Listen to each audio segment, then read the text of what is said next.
Good afternoon. Thank you all for hanging in here today so well, and I'm pleased to see you all here. I understand you didn't have to come, and you didn't even know there were going to be raffles, right?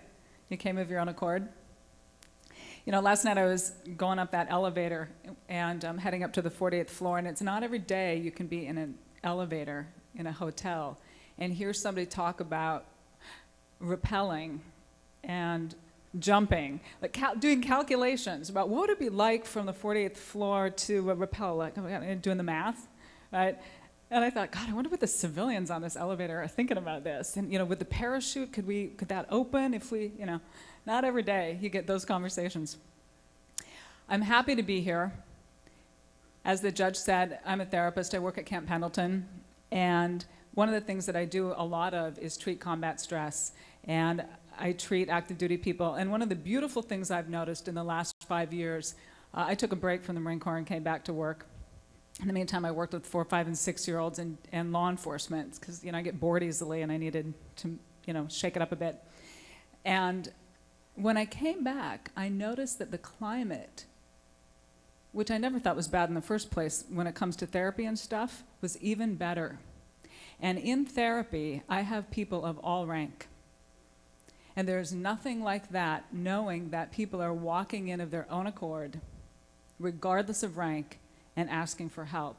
And that tells me that we've got incredible leadership, that people don't care so much anymore about who sees them in the waiting room. And I will ask my clients, how do you feel about that? You know, sitting out in the waiting room with so-and-so there and here and here, and they always run into people they know. And they say, I don't care. I'm here to get help. I got some stuff that needs fixing. I'm gonna get it fixed so I can keep on. So I think that that is really powerful, and that is one of the things that feeds me and keeps me so inspired to do the work I do.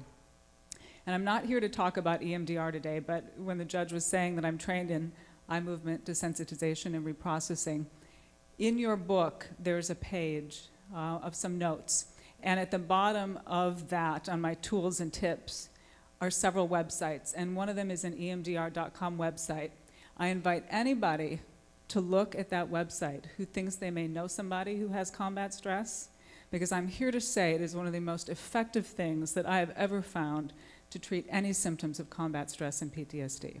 So that's in there just because it's effective. And today more than ever, we know how to treat this stuff, and there's absolutely no excuse. Nobody has to be in pain like they used to be. There's no excuse for that. But what I want to talk about today, in my 45 minutes, is all the secrets to how to do healthy relationships. Anybody here want to know some secrets about how to pull this off? Let me see a show of hands. How many of you are in a relationship? And I come from California, so that means anything over about 3, 4 weeks. You know, we're not picky. There's a pattern. You've seen him or her more than once. Okay. How many of you are married? That's a lot of hands too, okay. How many of you find being a Marine is easier than being a partner? You know what my partner says? He says to me sometimes, Dawn, combat is easier than you. He does, and he means it. And I said, why?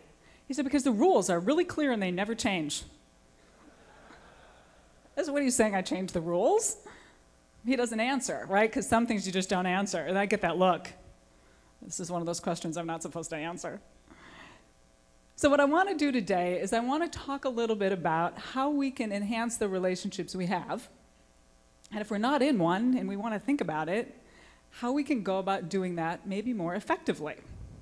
All right, so you can hang in there with me. We've got 45 minutes. We're going to see if we can pull this off. In your books, find a blank piece of paper. You draw a line down the middle. On the left-hand side, you can make any notes you want to make about anything I say.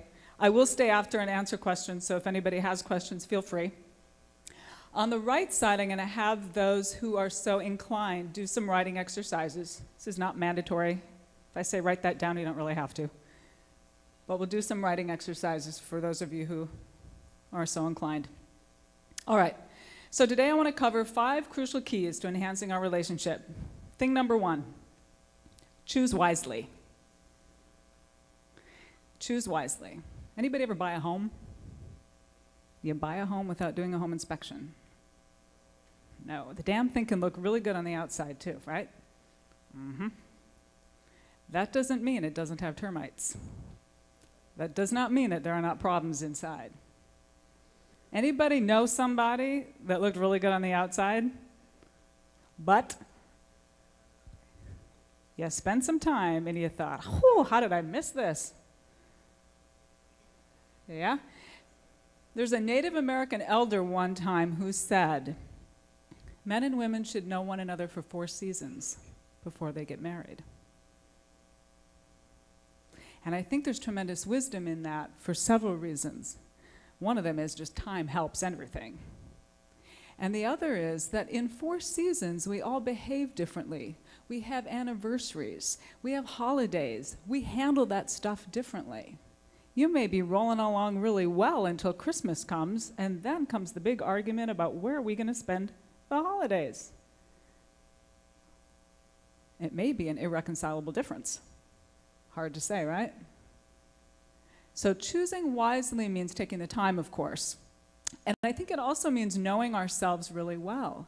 Sometimes we are really clear about what we want from another, but we're not quite so clear yet on what we have to offer, what we show up with. So we also have to make sure that we are being that person that we want, right?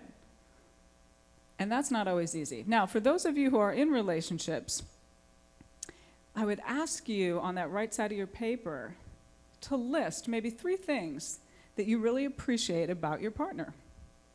Things that drew you to her or him, things that you really like. And for those of you who are not but are looking, what are 3 things you're looking for in a partner? You know, the make it or break it stuff. What's the important stuff? Now, I want to say a little bit about self-esteem. If we think of self-esteem on a scale of 1 to 10, 10 being really rock-solid self-esteem, 1 being I got none. If your self-esteem is sitting around a 3 or a 4, I guarantee you will draw to you a 3 or a 4. Now, let's say a year from now, you're doing good, you're feeling better, life is going on. Maybe things weren't working out so well last year, and now it's better this year, and now your self-esteem is sitting at a 7 or an 8. And you're hanging out with a 3 or a 4. Is that going to work? Not so well, right? You're going to think, what the hell was I thinking? So I tell people, really take your time. That's part of that 4 seasons thing, right? If you're going to do your self-improvement, you're going to be in a better place, whether it's with work, whether it's with school, whether it's just inside. Take your time so that you draw to yourself somebody who's got really good self-esteem too. Does that make sense?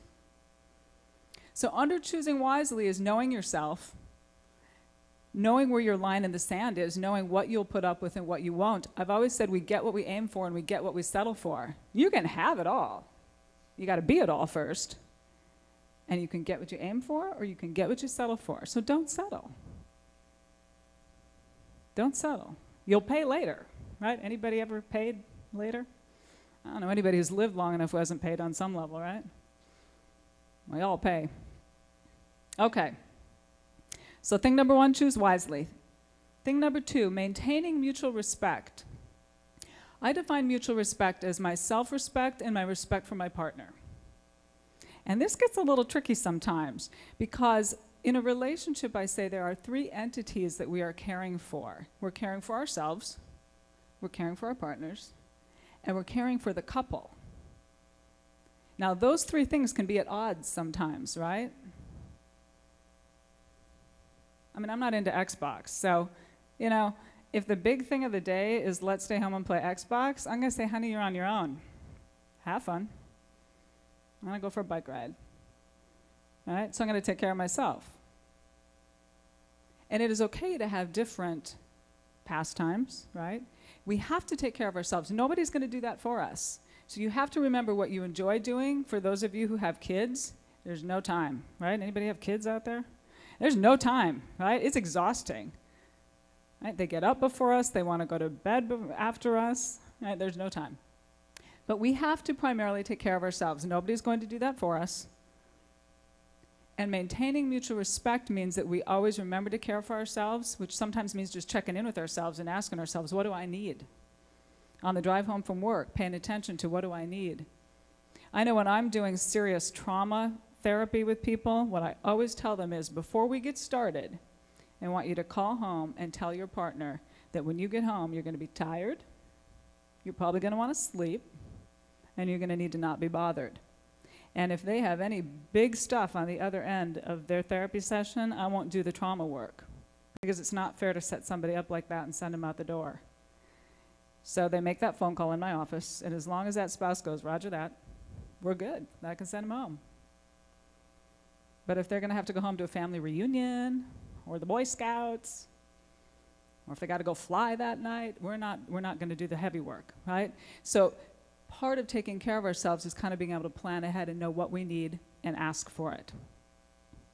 Also, along with the maintaining mutual respect for me is a piece I just call empathy, having empathy for our partners. And I like to tell this story. I had a neighbor who was 84 years old, and he lived with his wife of close to 50 years.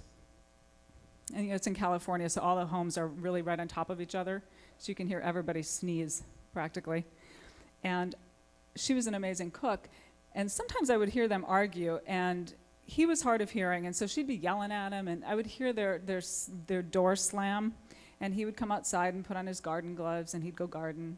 And I could tell that was him taking his time out, right? Earlier they were talking about timeouts. He would take his little time out, and he would go garden. And she was pretty housebound because of some physical ailments. But one of the things he had done is he had made her this daisy garden, this gigantic daisy garden in the backyard, because she spent a lot of time on a chair in the living room, and there was a great view out the sliding glass door of the daisy garden, and that was her favorite flower. So I knew when the door slammed after I heard her yell that he would go garden, and I knew that probably within a half an hour I would start smelling food. And what would happen is she'd go to work cooking, and then he'd go back in and he'd eat, and he'd be quiet, and that was the end of it. That was all we ever heard.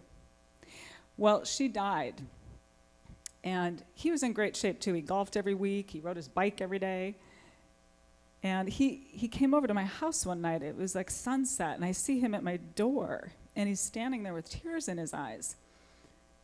And he said to me, "I ate the last steak." And I said, what do you mean? He said, well, you know, Millie, before she died, when she was sick, she cooked all my favorite foods, and she put them in the freezer for me. And tonight I ate the last steak. And I thought, that to me epitomizes empathy. That epitomizes love, as well as planning ahead. So they had their arguments, right? She'd yell, he'd put on the garden gloves. And even when she was yelling, and I'm sure he wasn't happy with her, he was still out tending the garden for her. So there was this constant feedback loop. And even though she was mad and she was yelling, she was in there cooking for him. So nobody ever gave up on the relationship. And they maintained their mutual respect, regardless of the argument. Does that make sense? I never heard a name called. Never heard him even raise his voice at her. I don't know how many pairs of garden gloves he went through, but probably quite a few. And one day I had said to him, I said, Roy, how do you do that? 50 years, how did you do that? And he said, of course he's from another generation, but he said, well, I say yes, dear, a lot, and I garden a lot. But I thought it was so simple, and it was so loving, and it was so profound. And I thought, I'm going to take those words, because you know what? 50 years is a long time. I could only hope to get there. So number 2 for me is maintaining mutual respect, which means that even if the other person does do low blows, we don't go there. That's not going to say that we're not going to want to go there, right? Because, well, I tell you, if somebody goes there, does that get the adrenaline going? If somebody makes a low blow, right? Isn't it easy to think, oh yeah? Ha, well, and then it's on. And I know for me, it's much easier if I'm tired and I'm hungry. I give a damn much less then, by the way. I just don't care. And sometimes I think, you're saying what? To me? Really? Right? So it is so easy to go there. But you know what the problem is with going there? What's the problem when you go there? It goes there, right? Now, for anybody looking to dump adrenaline, can that be kind of fun for a moment? It could, yeah, if we're all honest, right? It could be. But it rarely ends well. Anybody ever notice it doesn't end well? And then later, you know what people always tell me in therapy is, and I don't even know what we were arguing about later, right? It's this huge, big thing. And they'll say, I don't even know what we were arguing about. Anybody ever see The Breakup with Jennifer